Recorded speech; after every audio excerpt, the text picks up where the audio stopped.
Vamos conversar sobre ele, então? O nosso segundo cérebro. Estamos falando de quem? Do intestino. Vamos conversar com ele que está com a gente aqui, Dr. Fábio Guilherme Campos, que é coloproctologista da SBCP, Sociedade Brasileira de Coloproctologia, e ex-presidente da Sociedade Brasileira de Coloproctologia. Seja bem-vindo ao Revista da Manhã, tudo bem? Tudo bem? Mais uma vez é um grande prazer estar aqui no seu programa. O prazer é todo nosso, até porque os dados deixam a gente alarmados com a situação que está acontecendo nos últimos tempos. Os números estão aumentando de casos de câncer no intestino e cada vez mais cedo, né, doutor? É isso mesmo. Infelizmente, pra você ter uma ideia, eu estou formado há 37 anos.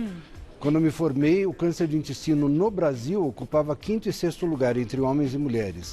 Hoje é segundo e terceiro lugar. Nossa! Então houve um aumento de incidência, não só no Brasil, mas em todo o mundo ocidental.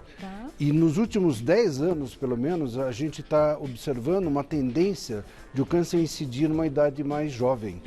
Porque tradicionalmente o câncer do intestino ocorre lá pelos 50, 60, 70 anos. É nessa faixa, ainda hoje é mais comum, mas hoje é mais comum também a gente diagnosticar antes dos 40 anos de idade. A gente consegue encontrar alguma mudança de comportamento? Aqui a gente pode dizer que é o culpado, podemos dizer assim, por esse aumento nos números? Na verdade, o câncer do intestino ele nasce da interação de dois fatores. Um fator diz respeito aos nossos hábitos, principalmente alimentação. Alimentação e comportamento de modo geral. Então, por exemplo, a gente sabe que a obesidade está relacionada ao câncer do intestino, sedentarismo, o fumo, o consumo de álcool em excesso, não um consumo básico normal que a gente tem, mas principalmente o desbalanceamento de uma alimentação pobre em fibras e muito rica em proteína animal, essa é uma dieta ruim para o intestino. Então nós temos esses fatores que são, vamos dizer assim, do nosso comportamento e nós temos um fator genético também muito importante. E por isso o câncer do intestino incide mais quanto mais velho a gente fica. E vocês têm percebido também um aumento na letalidade desses tipos de tumores? Eles têm vindo cada vez mais agressivos? Sim, no Brasil, infelizmente, nós diagnosticamos o câncer do intestino já numa fase mais tardia, o que não acontece em alguns países mais desenvolvidos, em que o diagnóstico numa fase mais precoce é mais comum. Mas nós temos nos esforçado, principalmente a Sociedade Brasileira de Coloproctologia, uma campanha de prevenção do câncer do intestino para que todas as pessoas conheçam a doença, façam a prevenção para que a gente tenha a possibilidade de diagnosticar mais cedo. Você sabe que a melhor forma de tratamento é a prevenção. Sempre. Se você faz a prevenção, diagnostica mais cedo, tem chance de cura. Essa é uma grande informação, sabe? Todo mundo chega a pensar que câncer, meu Deus, eu vou morrer.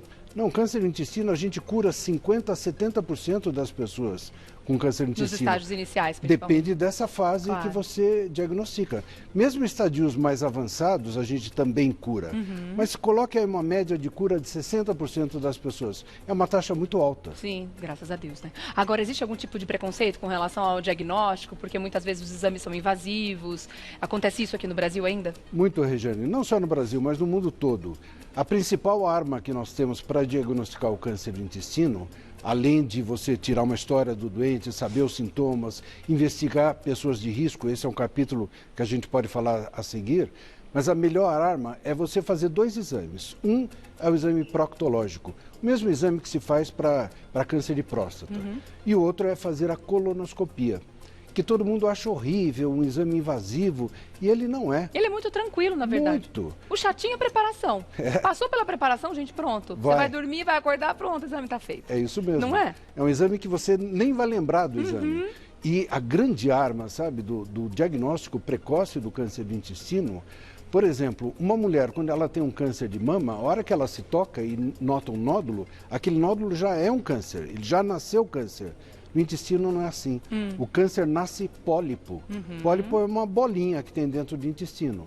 Então a prevenção visa você fazer a colonoscopia para encontrar o pólipo, ressecar, retirar o pólipo pela colonoscopia. Olha que maravilha. E isso é muito bom, né? Porque no próprio exame você já resolve o problema no início. O pólipo já é retirado ali e mandado para análise. Você previne que um pólipo se desenvolva, dentro de alguns anos vire um câncer. E como você falou, a questão genética é muito importante, né? Eu já comecei a investigar até um pouco mais cedo, justamente por ter esse histórico na minha família. Meu pai sempre teve pólipos, sempre fez a colonoscopia, a cada 1 ano e meio, 2 anos, e a retirada de pólipos era constante. Então, assim, em estado de alerta, ficamos sempre os 3, né, na minha casa, e fazemos isso. E acho que é bom falar porque serve de exemplo justamente para que a gente não veja casos como, por exemplo, do ator, né?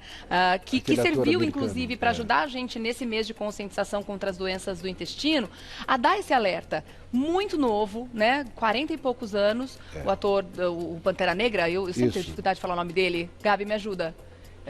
Boseman. Eu lembro do sobrenome. Boseman. Pronto, por aí. Chadwick Boseman. Chadwick Boseman. Obrigada, Gabi, obrigada. E aí serviu de alerta justamente para a gente perceber o quanto essa doença, independente de quanto dinheiro você tem, dos recursos que você tem à sua disposição, se você descobrir no estágio mais avançado, se for realmente muito agressivo, a chance vai diminuir bastante, né, doutor? Que é muito importante, Regina, é a informação, né? E isso, eu te agradeço a oportunidade de estar aqui para passar isso para as pessoas. Se você tem um caso na família de câncer do intestino, a tua chance de desenvolver um câncer é 6 a 8 vezes maior do que as pessoas que não têm um caso. Isso quer dizer que você vai ter? Não. Mas você tem que fazer a prevenção e investigar. A partir de que momento? Se você tiver um antecedente familiar, a partir dos 45 anos de idade. Se você não tiver um antecedente familiar, a partir dos 50 anos. Isso se você não tiver sintomas. Se você tiver sintomas, daí não é mais prevenção, é investigação de sintomas, daí você vai fazer um exame. Vamos falar sobre a importância desse órgão, então, no corpo? Por que ele é considerado o segundo cérebro? Porque o intestino tem uma série de funções, ele regula tudo que entra no nosso organismo. Você estava dando exemplos, aí ouvi você falar, por exemplo, de ômega 3. Então, hoje, através da alimentação, a gente consegue adquirir vários produtos que são metabolizados e funcionam como medicina. O próprio Hipócrates, o pai da medicina, um dos dizeres clássicos dele é: faça do alimento a sua medicina, né? Então hoje a gente sabe isso, a gente sabe cada alimento que você come, aquilo que o alimento te dá de ruim, aquilo que o alimento te dá de bom, que pode te ajudar numa série de coisas. E toda a absorção de nutrientes acontece ali. Toda a absorção de nutrientes é feita no intestino. E essa regulação da absorção de nutrientes também guia uma série de coisas no nosso corpo. O intestino tem uma estrita relação com o fígado em termos de metabolismo. O fígado é muito importante para o cérebro. Então tem uma série de conexões, por isso que a gente fala que o intestino é o nosso segundo cérebro, porque ele tem várias funções. E interessante que, lendo sobre o assunto, eu descobri uma coisa que eu não sabia também, várias coisas, né? É muito interessante estudar sobre isso, porque a gente sabe, né, da importância de se cuidar e prevenir. O intestino é responsável por 80% da produção de serotonina. Isto. Que fantástico, né? Que é aquele hormônio, aquela substância que nos deixa sentir bem. Então, se ele não está funcionando bem, isso que fala que a pessoa está enfesada, que não está legal, vem justamente daí, né? A palavra vem daí. Enfesada diz respeito a isso. Tá certo. Bom, eu vou dar um recadinho e volto já, porque a gente tem aqui alguns alimentos, que aí a gente vai entrar nessa questão da alimentação, para continuar falando da importância de se alimentar bem para a saúde do intestino e ingerindo bastante líquido também. A gente tem a água aqui representando tudo isso. Vamos voltar, porque a gente tem aqui alguns alimentos, né, que a gente sabe bem qual que é o lado do vamos cuidar, né, e do lado vamos abusar, tranquilamente. É isso mesmo. É verdade que no sul do Brasil a gente tem uma incidência maior de câncer de intestino? Sim, principalmente no Rio Grande do Sul. E a gente atribui isso não só a fatores genéticos locais, mas ao alto consumo de carne vermelha, que eles têm lá, que eu te falei, proteína animal. Sim. Então, carne vermelha, principalmente a carne chamuscada, sabe? O churrascão. É um produto ruim, é uma delícia. Então não é só o fato de ser a carne vermelha, mas de ser feito na grelha, no carvão. Isto, exatamente. Tá. Carnes processadas, linguiça, salsicha, presunto, foram identificadas nos últimos anos também como produtos que produzem substâncias chamadas carcinógenos. São substâncias ruins que podem ajudar a pessoa a desenvolver um câncer. Quem já tem uma não predisposição, necessariamente. Principalmente, né? O importante, sabe, Regiane, é a gente pensar o seguinte: não é porque você tem uma dieta péssima que você vai ter um câncer. Não é porque você tem a melhor dieta do mundo que você não vai ter. Sim. Não é uma relação matemática. Mas a gente sabe, por exemplo, o que protege.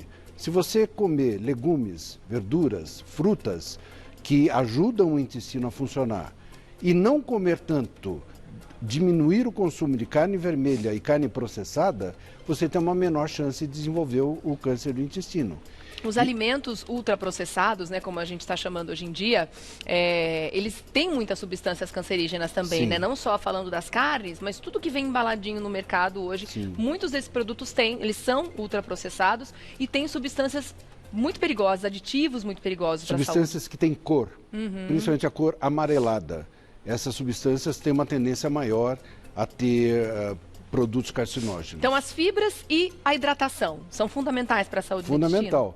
O intestino da gente vai funcionar dependendo da quantidade de fibras que você come e também da quantidade de líquido, né? O que é importante a pessoa saber que não adianta ela sair comendo aveia todo dia, comendo um monte de grãos, ervilha, milho, coisas que ajudam o intestino, que ela vai se sentir desconfortável, ela vai ficar cheia de gases. Então, no começo, ela tem que comer fibras e tem que tomar líquido, né? E tem que tentar educar o seu intestino para ele funcionar num determinado horário do dia. Tá, bom, para a gente encerrar, me diz quais são os sinais, os primeiros sinais de que alguma coisa não vai bem no intestino e se realmente os sinais estão ligados a algum problema, ou se sempre tendo problemas a gente vai ter algum tipo de sintoma, ou se pode ser uma doença silenciosa.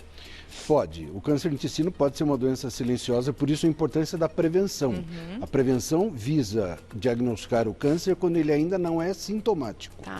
Então, quando o câncer começa a aumentar de tamanho, ele pode começar a provocar sintomas. Prisão de ventre. Pode ser desde sintomas leves, prisão de ventre, uma dor abdominal do lado direito, sensação de empachamento, a pessoa fica com a barriga estufada, com gases, ou sintomas mais intensos. Ela pode ter cólicas abdominais, pode ter dor abdominal.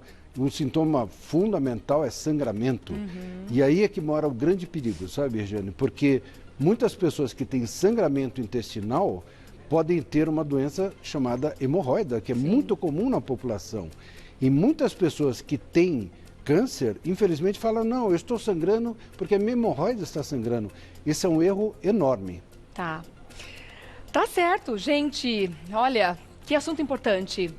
Volte, por favor, para a gente continuar, porque realmente está aí um órgão que a gente precisa prestar bastante atenção, né? Como a saúde do corpo de uma forma geral. Dr. Fábio Guilherme Campos, coloproctologista da SBCP, Sociedade Brasileira de Coloproctologia, e ex-presidente da Sociedade Brasileira de Coloproctologia. Vou deixar também aqui o site para vocês fazerem contato, drfabiocampos.com.br, drfabiocampos.com.br. Muito obrigada pela presença mais uma vez. Até a próxima, viu?